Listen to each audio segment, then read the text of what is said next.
This is the ORAP. I am Vanessa James. Here are the stories making headlines today.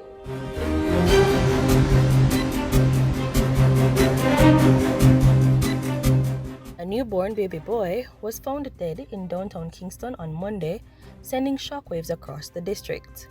The body was discovered after passers-by noticed dogs biting a bag and alerted the police. Upon their arrival, the police found the dead baby wrapped in a newspaper inside the bag. Police suspect the body was dumped there on Sunday.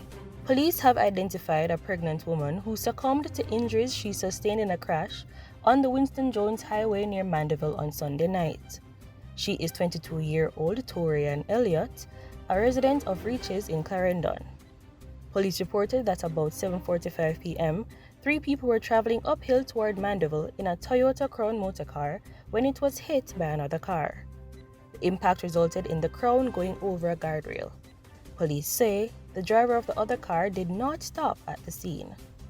Firefighters had to be called in to extricate Elliott from the mangled vehicle, where she, along with the 2 male passengers, were rushed to the hospital. Elliott died while undergoing treatment, but the men were said to be in stable condition. The Clifford Guest House in Portland was completely destroyed by fire on Sunday night. It is reported that 24 firefighters were on scene trying to extinguish the blaze, which proved more difficult since the closest fire hydrant was empty and firefighters had to refill their tanks about 900 kilometers away on Harbor and West Streets.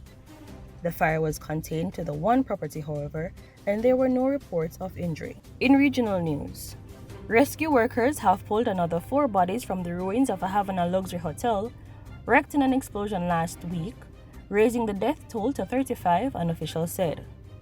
Crews continued to comb through the rubble of the Saratoga 5-star hotel, which was being renovated and had no guests at the time of the late morning blast last Friday that was seemingly caused by a gas leak. The search is now focused on the basement and sub-basement of the building. The tourism ministry said that at the time of the blast, there were 51 workers inside the hotel, which was readying for its post-refurbishment reopening this week. This has been the ORAP. Catch up with these and other stories on JamaicaObserver.com. I am Vanessa James.